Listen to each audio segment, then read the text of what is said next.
आज की बड़ी खबरें। कस्बा करहल पहुंचे सपा अध्यक्ष अखिलेश यादव। जी हां, समाजवादी पार्टी के राष्ट्रीय अध्यक्ष अखिलेश यादव का विधानसभा क्षेत्र करहल के लोगों के प्रति प्यार इसमें दिनों दिन बढ़ता जा रहा है। सपा अध्यक्ष अखिलेश यादव आज जनपद मैनपुरी की करहल विधानसभा क्षेत्र में पहुंचे हैं, जहां उन्होंने सेंट जोसेफ वर्ल्ड स्कूल के वार्षिकोत्सव कार्यक्रम में प्रतिभाग किया है। देखिए, ये बहुत फिलॉसफिकल बात है,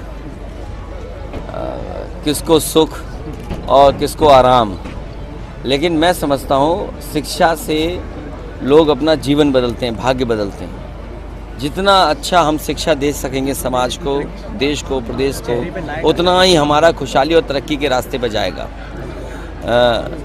भविष्य में हमें शिक्षा के क्षेत्र में जितना काम कर सके उतना करना चाहिए। अगर शिक्षा नहीं होगी तो हमारा समाज आगे नहीं बढ़ेगा। यही बाबा साहब भीमराव अम्बेडकर जी चाहते थे कि शिक्षित समाज बने और खासकर उनका समाज शिक्षित बने। डॉक्टर राम मनोहर लोहिया जी भी यही कहते थे, नेताजी भी यही कहते थे कि जब तक शिक्षित समाज नहीं होगा तब तक हम तरक्की और खुशहाली की ओर नहीं जा सकते। लेकिन जिस तरह की व्यवस्था भारतीय जनता पार्टी की सरकार में है, आज गरीब को शिक्षा नहीं मिल सकती। प्राइमरी स्कूलों की जो व्यवस्था है वो बर्बाद कर दी इन्होंने। न खाना मिल रहा है, न ड्रेस मिल रही है, न जूते हैं, न मोजे हैं, न स्वेटर है। और जिस हिसाब से पढ़ाई होनी चाहिए, क्वालिटी ऑफ एजुकेशन, वो भी क्वालिटी ऑफ एजुकेशन ही सरकार नहीं दे पा रही। प्राइवेट में तो बेहतर है क्वालिटी ऑफ एजुकेशन, लेकिन जो क्वालिटी हमारी सरकार की है वो अच्छी नहीं है। तो सोचिए समाज में क्या कंपटीशन होगा। एक तरफ तो अच्छी पढ़ाई, एक तरफ खराब पढ़ाई। लेकिन मौजूदा वक्त में देखा गया जहां आप जाते हैं उसका ही काल चक्र उल्टा चलने लगता है। चाहे कहीं नहीं चल रहा। सारस तो एक छोटा उदाहरण है। जब सरकार की नीयत साफ नहीं है, ये इलाका वो है जहां सबसे ज़्यादा सारस हैं। और मुझे याद है समाजवादी सरकार में न केवल सारस मित्र बनाए गए थे, बल्कि सारस को संरक्षण करने के लिए संस्थान और रिसर्च सेंटर बन रहा था, वो भी सरकार ने नहीं बनाया। आखिरकार सरकार विरोधी पार्टी की तो दुश्मन हो सकती है, चिड़ियों की, पंछियों की, पेड़ों की दुश्मन है सरकार। ये सरकार तो पेड़ों पक्षियों की दुश्मन है, गाय की दुश्मन है सरकार, सांड की मित्र है सरकार। निकाय चुनाव की बात कर लेते हैं अध्यक्ष जी। महंगाई तो ऐसी है कि आने वाले समय में आप लोग कपड़े नहीं पहन पाओगे और खाने को नहीं मिलेगा, और डीजल पेट्रोल इतना महंगा मिल जाएगा, सबको साइकिल पे चलना पड़ेगा। अध्यक्ष जी, निकाय चुनाव लगता है आपको ये निष्पक्ष कराएंगे? किसने? एक पत्रकार ने सच्चाई दिखाई थी, उस पर मुकदमा लिखा दिया। तुम भी सच्चाई मत दिखाना, सच्चाई अगर दिखा दी तो तुम भी जल चले जाओगे। अध्यक्ष जी, और घोटाला अगर देखना है, आप जिला पंचायत का काम देख लो। अगर सबसे ज्यादा घोटाला देखना है, जिला पंचायत का कोई काम देख लो। इनके विधायक ठोकर मार रहे हैं सड़क पे तो डामर गिर रहा है उधर जाकर के। इनके विधायक सीढ़ियां चढ़ रहे हैं, ईंटें देख रहे हैं, वो बर्बाद हैं। तो जो सरकार 6 साल से रही हो। कस्बा करहल में धूमधाम से निकली भगवान महावीर की शोभा यात्रा। जी हां, जियो और जीने दो का संदेश देने वाले भगवान महावीर स्वामी का जनपद मैनपुरी में धूमधाम के साथ जन्मोत्सव मनाया गया। कस्बा कुरावली, घिरौर, किसनी बेवर आदि स्थानों के जैन मंदिरों में प्रातःकाल अभिषेक किया गया एवं विशेष पूजा अर्चना की गई। एनुअल फंक्शन में बच्चों की बेहतरीन प्रस्तुति ने बांधा समा। जी हां, एसएन गुप्ता पब्लिक स्कूल कॉन्च में वार्षिकोत्सव कार्यक्रम बड़ी ही धूमधाम से मनाया गया। बच्चों ने एक से एक बढ़कर धमाकेदार प्रस्तुति कर सभी का मन मोह लिया।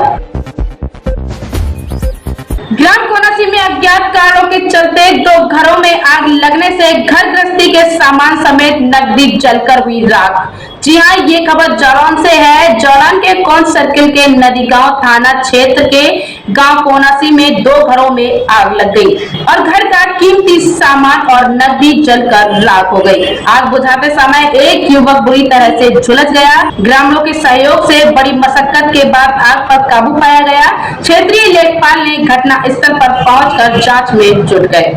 हाँ, कैसे भैया घटना हुई ये आपकी? पता नहीं साहब आग कैसे लग गई, कि किसी ने लगा दी कि अपने आप लग गई। आप भी बहुत जले हो ये? हाँ साहब बहुत जले हैं पूरे इधर इधर। ये हाथ में भी है और ये गाय 40,000 की लेके आए थे। अच्छा, वो भी गाय भी बहुत जली है। हाँ, और आपका 4 ट्रॉली भुस्ता वो भी जल गया, उसका आशियाना था वो भी जल गया। अच्छा, और ये बगल में उनका तो बहुत 70,000 की किस्ती निकाली थी अभी 3-4 दिन पहले, आवास की वो भी रुपए जल गए, पूरा सामान जल गया, खाने तक के लिए भी नहीं, कुछ नहीं बचा। नहीं। अच्छा, इसलिए माताजी वो बहुत व्याकुल रो रही हैं। अब खाने के लिए नहीं बचा तो वो रोएगा ही। अच्छा, तो आप इस गांव के कोठेदार हैं क्या? नहीं कोटेदार नहीं, कोटेदार की लड़की है। अच्छा, तो बच्चे हो। ठीक, आप सूचना करिए नेकपाल साहब को, तहसीलदार साहब को, SDM साहब को फोन करके बोलाइए। अभी तो सर नहीं किया, लेकिन आप करेंगे। अच्छा, किसी को सूचना नहीं दी? अभी तो हमने नहीं दी। पुलिस को दे दी थी। पुलिस आई क्या? आई थी, फिर 4 बजे आई थी, तो वो अपनी लिखा पढ़ी करके चली गई। अच्छा, ठीक है, धन्यवाद। बेटा ने 70,000 रुपए कढ़े थे किस्त के। अच्छा, आवास के? हाँ, वो भी जल गए। मोड़ी को 6 बार तो अब निहारी भाई सब यहीं ले आई के मथाई डाल लो तुम। और इसके रुपया थे 20-25 हजार और कागज सब बिल्कुल, और राई हती 2 बोरा, गेहूँ 1 बोरा मटरा और गेहूँ हते, सब जल गए। बिल्कुल कुछ नहीं बचो लला, पूरी फल गिरस्ती और 4 पलंग हते जंगला चौक पे। खाना पीना का आइटम कुछ नहीं बचा? कुछ नहीं बचो बिल्कुल के नान पानी सब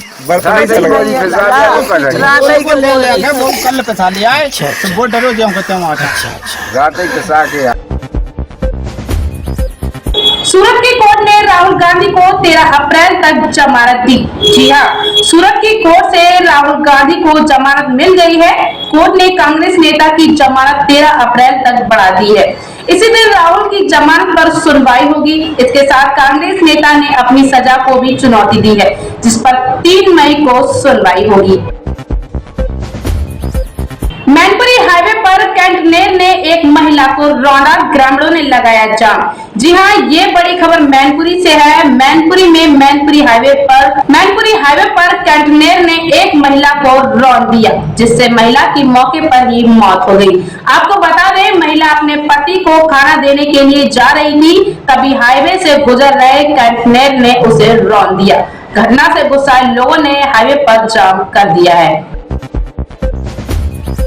महाराजगंज में कार की डिग्गी से 60 लाख रुपए बरामद। जी हाँ, ये बड़ी खबर है। महाराजगंज में कार की डिग्गी से 60 लाख रुपए बरामद किए हैं। आपको बता दें, थाना अध्यक्ष महेंद्र यादव और SSP के असिस्टेंट कमांडेंट सुधीर घोष की टीम ने घेराबंदी कर कार को रोककर तलाशी ली, तो कार की डिग्गी से भारतीय नोटों से भरा बैग बरामद किया।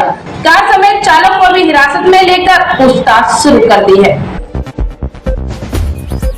पत्नी की हत्या कर लाश के पास सो गया पति। जी हाँ, यूपी में मर्डर केस की सनसनीखेज वारदात। यूपी के सोनभद्र में नशे में धुत एक शख्स ने अपनी पत्नी को ही बेरहमी से मौत के घाट उतार दिया। इसके बाद लाश के पास ही सो गया। घटना से इलाके में सनसनी फैली हुई है। उधर सूचना पर पहुंची पुलिस ने महिला के शव को पोस्टमार्टम के लिए भेजा है और आरोपी पति को गिरफ्तार कर लिया है।